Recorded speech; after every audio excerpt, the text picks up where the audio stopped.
Welcome back to the Social Playbook. I'm Michael. This is Faiz, our guest. We finally got a guest. A little bit of background. I'm Michael Deas. I've worked in social media for a while now, worked for some big brands, Prize Picks, DraftKings, CBT News, some drift car racers.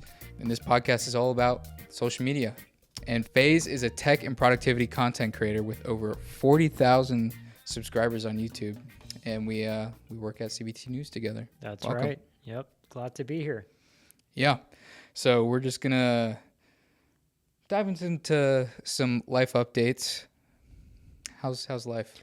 Life is good. It's busy, but good. Yeah. Yeah. I'm trying to book some guests on the show so we can, people will have some Thanksgiving knowledge to feast on, you know. How was your Halloween? It was horrifyingly great. There you go. It was nice. I love it. It was fun, relaxing at the same time, but fun. Yeah. Yeah, we went to the rave. That was, what was his name? Something King Sullivan, kind of out there. Pretty crazy. You were an astronaut. I was Eminem. So Faiz went to space and back. So yeah, I just got back from Mars last night. There you go. You and Elon. Yeah. Trying to get a new car, guys. It's hard. Things are expensive, you know. You could get a Lamborghini, right? Yeah, it's in the budget. It's in the budget, right? It's just, you know, so hard to pick a color. I know, right? Yeah. But do you have any fun updates? No, I don't have a ton of fun updates. I guess the only thing I can do is give a personal plug, which is if you're into productivity and if you like Apple gadgets, then you should subscribe to my channel. I think you're gonna like the content that I've got there. Yeah, he's got great stuff. Yeah, let's see. We'll dive into the news. So nothing crazy this week, but Instagram adds competitor insights for professional accounts, which is really interesting. Just helps you out. So it's only for business accounts, and you can add up to 10 different like competitors in your settings. Oh wow! So like, if you're, let's say Zaxby's, and you put like Chick-fil-A and whatever, it'll show you like all their followers and like their benchmarks against yours. Wow. So that's actually really helpful. Yeah. I don't know when it's coming out, but you can also see, you know how like people will hide their likes? You can actually see their likes after like using this tool. Oh, really? Which is interesting. You have any takes on that? The likes thing is interesting. I guess if you really want to stalk and see who's liking what, that's kind of interesting. But I think what I really like is the fact that you get the competitive insights.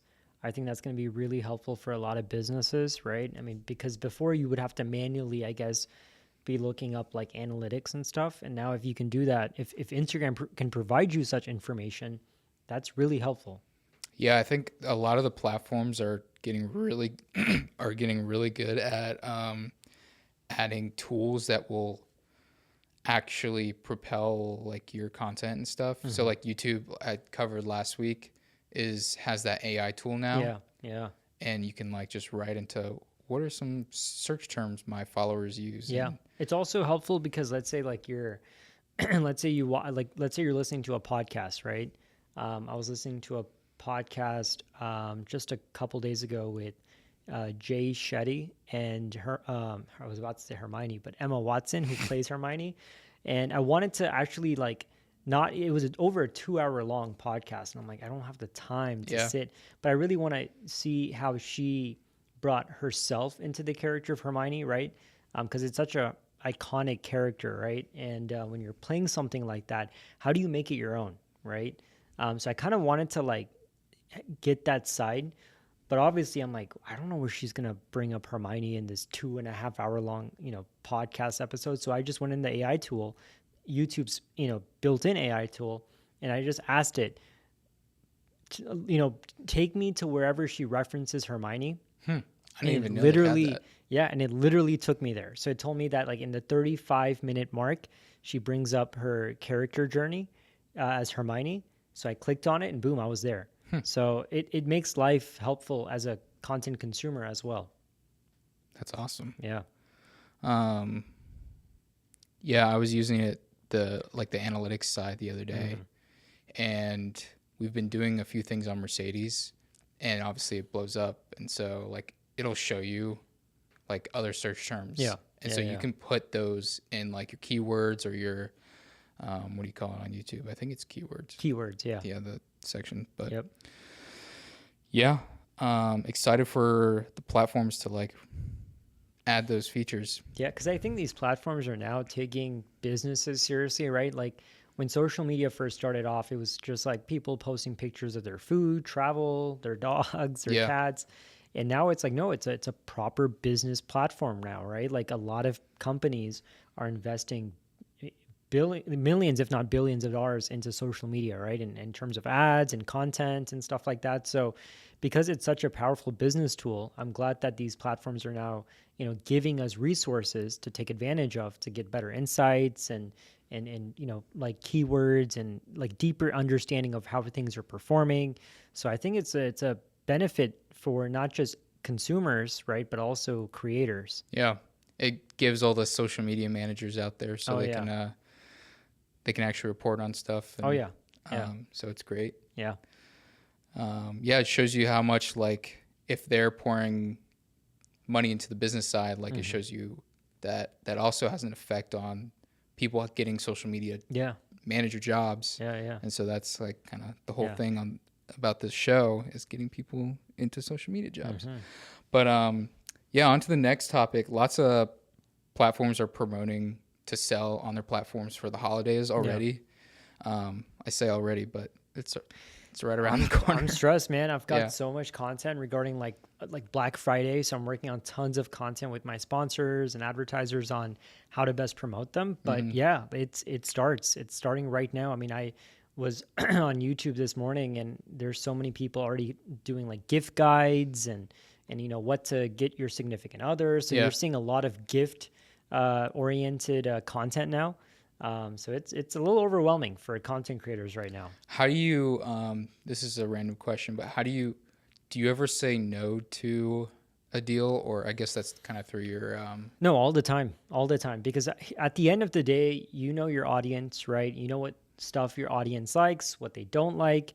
And also my goal is to not be a salesman, right? Like I don't want to just be like whatever. Sometimes it's really hard to say no because advertisers will literally be like, oh, this is how much we'll offer you, right? And you look at that price and you're like, oh, that's great. But then you're like, is it a good product? Is it a quality product? Is this something that's actually going to be beneficial for my subscribers and my followers?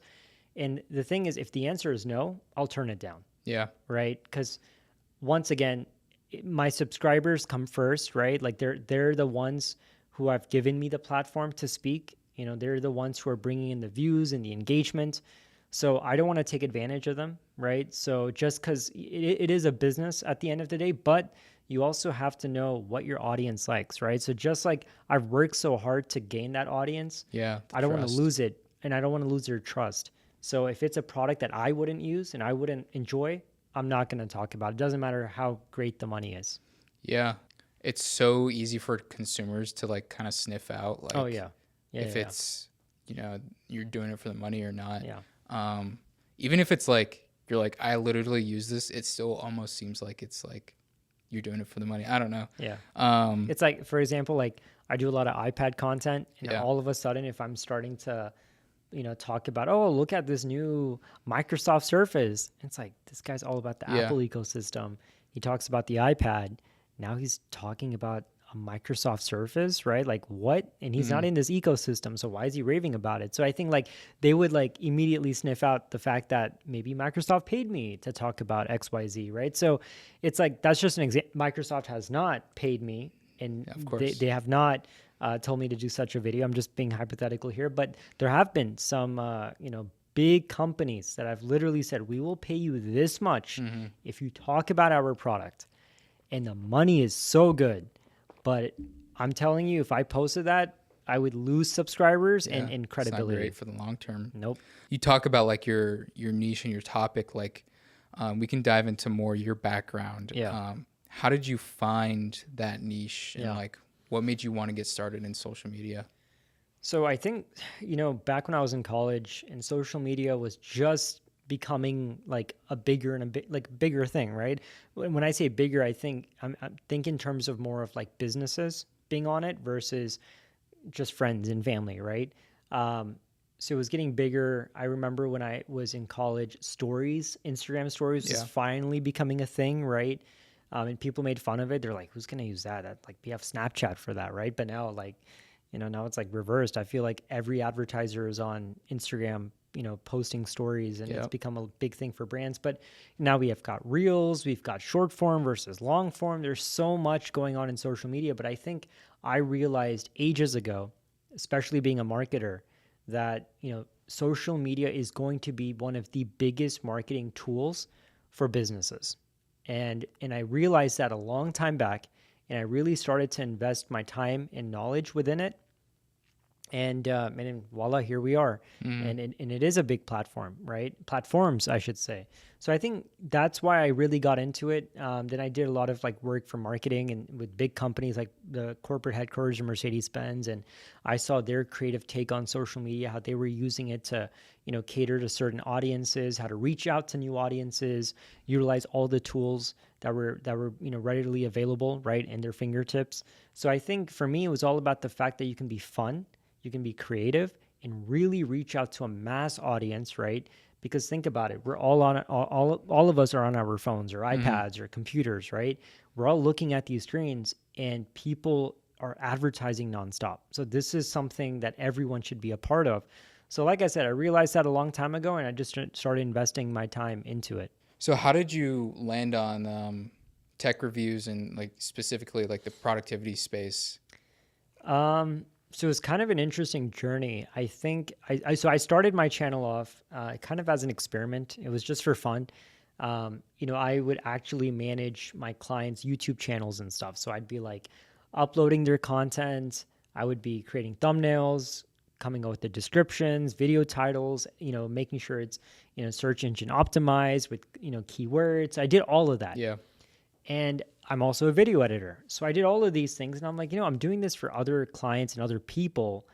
What if I ever did this for myself? Like, what if I ever did it? But I'm like, well, I don't know what to talk about. There are so many great content creators out there. What exactly can I offer that's different, that's unique? Because anyone can get a new iPhone, a new iPad, whatever, and talk about it, right? But what's my unique perspective? And I remember I was really using the iPad as a productivity tool. While everyone else was saying, oh, it's just a giant iPhone, whatever. I was like, no, there's actually some really powerful apps, and you can actually replace your Mac with an iPad. So I started creating content just naturally about how I use the iPad as my main productivity machine, and it just kind of took off, right? Yeah. And I guess that's where I found my niche of finding products and talking about how I use it for productivity, right? So that kind of became my niche, where I'm kind of known about someone within the Apple ecosystem and how that ecosystem and the products within it helps with productivity. So that's kind of how it all started. It wasn't like a planned out strategy that, this is how I'm going to start off. It's good to have a strategy, but sometimes it's just about following your passion and what you like talking about and just doing that. Mm-hmm. I think it seems like a lot of people start where we both were, was like, you work for somebody like a brand and you're gaining that knowledge on like how you actually create stuff and how do you do the behind the scenes things.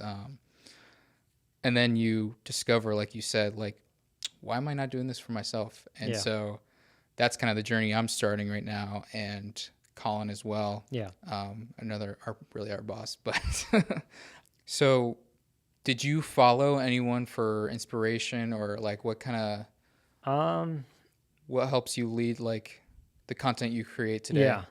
So yes and no. I think, growing up, when like I really looked at iJustine, who's a prominent Apple YouTuber, MKBHD. Yep. Like Marquez Brownlee is, I think, like a big inspiration for all creators, not just tech creators, but all creators in general. I mean, he did something, he followed his heart and passion and made it a huge business and a brand. So I think that was beautiful to see, right? But at the end of the day, I wasn't too busy looking at others. I was kind of like, I was just kind of like looking at the content that I wanted to create. because it's so easy to get like trapped Yeah. by looking at others, and before you know it, you're trying to like emulate them, and you lose your identity by doing that, right? So I think sometimes it's just good to be original, be focused on what are you passionate about, right? And just follow that. So though I looked up to iJustine and MKBHD and a few other content creators, I was like, look, they're great at what they do. I don't want to compete with them. I'm too small to compete with them, right? But even then, As of now. huh? I said as of now. But even then, I mean, I think it's good to take inspiration from everyone, right? But you got to bring your own original voice, right? It's like a performance. It's like an artistic performance where, you imagine watching a movie and all the actors are acting the same way. Yeah. It's not fun, right? You want differences. You want something unique and original, and I think that's where content creation becomes like an art form, where you bring your own identity, your own style, your own voice. So as much as inspiration I might take, I just feel like I need to be my own thing. Yeah, for sure. And I think you're definitely like hit the nail on the head with the productivity and using Apple and diving into all that stuff. I would say for me, I like specifically, I mean, Marcus Brownlee's like you said, is huge. Yeah. I mean, you could see he's systematized. I can't really say that right, but he like does everything on point, and it's not luck because he's done it with the car YouTube channel. Oh yeah, autofocus and the studio channel. I think that's what it's called. Yeah. But recently I've been into there's a guy named called Caleb Ralston. He's like huge on branding and like kind of in the social media space on like how you actually stand out and like how you choose a voice and where you want to go and how you present yourself on social. And then there's another guy, what's his name? I'll flash up his stuff. Okay. Yes, please flash your audience. I'll flash everything. Anyways, what's your favorite piece of content that you've made? So my favorite piece of content, believe it or not, is actually my most viewed content. I love Apple TV, like the set-top box, right? Yeah. And like I said, I talk about primarily productivity. That is what my channel is known about. I'm here talking about how to get work done, right? And I was like, man, I love my Apple TV. I want to do a video on it. But it's the exact opposite of what I talk about, right? I talk about being productive, and here I am saying, hey, watch movies and TV shows, and here are some best tips and tricks of how you can use the Apple TV to consume content, right? But I was like, you know what? I want to do a video on this. I just feel like I have some great ideas that I want to focus on, and I can do it. So I did a video. I shared it, and then I shared it, or it uploaded right before I got on a flight. So I shared it, or it uploaded. I got on a flight, had no internet throughout that flight. So I don't know how the video was performing for a few hours. And I was like, this video is probably not going to do too well. I mean, I don't know how it's going to sit well with my subscribers because they watch me for productivity. And here I am talking about doing the exact opposite, right? Then I get off the flight and I forget about the video, right? Because then I'm like at the airport trying to get my luggage, this and that. It's not till my Uber arrives and I sit and I'm like going to my hotel where I just take my phone out. I go on the YouTube Studio app and I'm like, oh my God, it's getting thousands and thousands of views. And I'm like, I was not expecting that. And within 24 hours, it's gotten like 5,000 views, 48 hours, 10,000. It's just escalating. And it's just been like, I think 4 or 5 months since that video's been out. It's my number one watched video. And it crossed over 500,000 views. That's awesome. So the video that I was the most passionate about is actually my most viewed. So I feel like there's some correlation to that, right? Yeah, for sure. Because I would say you definitely, when you get into like a rhythm, you always have to kind of expand out of that. Yeah, and then definitely kind of rediscover like what you should make and like do what you're passionate about sometimes. And your audience could love it. And then it also reaches new audience as well. So definitely. Are there any specific tools you use? I know you use Canva for a lot of stuff we make at CBT News. Obviously I'm not like I talk about on the podcast, I'm not crazy about Canva, but Yeah. actually Canva's getting better. It's actually, you know, I feel like a lot of designers like need to give it more of a chance, because I feel like when Canva first came out, as a designer, we were like, what? Like, this is like entry level stuff, right? It's like the Windows Movie Maker for graphic design. Yeah. But fast forward to today, it's actually a very powerful Yeah. tool, and it can actually do a lot of things that Photoshop does, but actually to do it in a much more minimalistic and more efficient way. So I would actually like to say, give it a try. You know, spend Yeah. more time on it, because it's powerful. It is. But aside from that, I also use Studio, which is an app from GoDaddy. What is it? Studio. Studio for Yeah, GoDaddy. it's very similar to Canva. It's imagine if Canva and Figma had a baby. That's where Studio comes in. It's by Really? GoDaddy, like, you know, the website to make Yeah. websites. So Studio by GoDaddy is one that I use. Let's see. Obviously, I use Photoshop. That's a tool I really like to use. I use LumaFusion and Final Cut Pro as my tools for video editing, and that's it. That's pretty much it. I keep it very simple. I don't like to have too many different tools, because then I like to be very minimal. I want to go to one app where all my files are saved. I don't like to bounce around from too many things. Obviously, Photoshop is great for like editing and doing some really cool things, right? And then I'll sometimes edit it on Photoshop, copy it over to the Studio app, put some words on the, you know, thumbnail or whatever. So I'd like to have a seamless workflow. Mm-hmm. And now we have the iPhone set up right now, and I would say that's a tool in itself, just like the capability of just airdropping it to your iPad or your Mac. It's like, I'm really excited to see and be able to dial in the camera here. And be like fully no camera and just iPhone. It's a powerful workflow. tool. Like, I feel like people always underestimate the iPhone, right? But once you realize the techniques, like using cinematic mode versus like the regular mode, right? Color balancing, this and that, it becomes a powerful tool. Especially lighting plays a big role, right? So I feel like you can get very good results with just an iPhone. For sure. Do you have any final tips for anyone that wants to get into social media or be an influencer / content creator? I would just say get started. Don't think too much. Everyone likes to say, oh, have a strategy and list out X, Y, Z. No, just get started. As you get started, you'll realize things that work, that don't work. Once you start realizing those things, then you can create a strategy and work based off of a strategy. But just have fun with it. Follow your passion. If you're going to create content on things that you actually enjoy talking about, right? Because once that becomes your thing, that's what you're going to be talking about a lot. So just follow your heart, be passionate. I would say find a niche, find a few things that really matter a lot to you or that you really enjoy discussing. You can't, there's a lot of lifestyle pages out there, yes, but I think pages or creators that talk about or are known for certain things are the ones who stand out, right? So if you like tech, go all in on tech. If you like makeup, go all in on makeup or cars, whatever it is, find your niche, right? And just be passionate about it and enjoy the work you do, learn new things. It's okay to fail.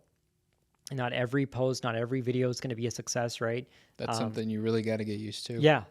There's some videos that I put my heart and soul into it and I see the results and I'm like, what? Like, I thought more people would like it. And then there's some videos where I'm like, it's nothing too great. And then those do really well. So you never know, right? We live in a world of data and algorithms and stuff, right? Where we may like something, but others may not, or vice versa. So just all you can do is have fun and try your best. For sure. I'd say if I were to add anything on top of like picking a niche is definitely picking a platform. And really nail down that platform. I would say YouTube for sure. If you want to get into more of if you want to like earn money, I'd say, isn't that kind of the best route? Yeah, it varies, right? Like, for example, for me, short form isn't as of a, like, as a monetarily, like, speaking, it's not the biggest success for me, right? Like, I do short form content, but I don't see the results that I'm looking for. But on YouTube, it's a whole different thing, right? Yeah. But then I've also spoken to like other creators where they're like, no, long form is not really our thing. We get more advertisers and sponsorship deals when we do short form. So it's kind of different for everyone. Sometimes it's very content dependent, right? Like, for example, I know some makeup artists, right, that do short form content because they can't spend 8 minutes talking about a certain thing. People tune out for that kind of content. Whereas when they do a minute or 2 minute long reel or a TikTok, it's better for them and they get more deals out of it, right? So I think it kind of depends. I say try everything, but obviously I think YouTube is the king, right? It's like a search engine, right? Yeah. So I think you're literally reaching out to billions and billions of people when you post on YouTube. So that is the king of all social media platforms, but give short form a try as well. For sure. Well, that's going to wrap it up for the show. Faiz, thanks for hopping on the pod. Thanks for having me. Yeah, it means a ton. Stay tuned for next week. I'm going to try and have another guest, maybe Colin. Okay. Possibly someone from Prize Picks. Who knows? Nice. There's always a chance for, who knows? It could be the CEO of Deas Nuts. I don't know. Yeah. We'll leave it right there. All right. Adios. Bye.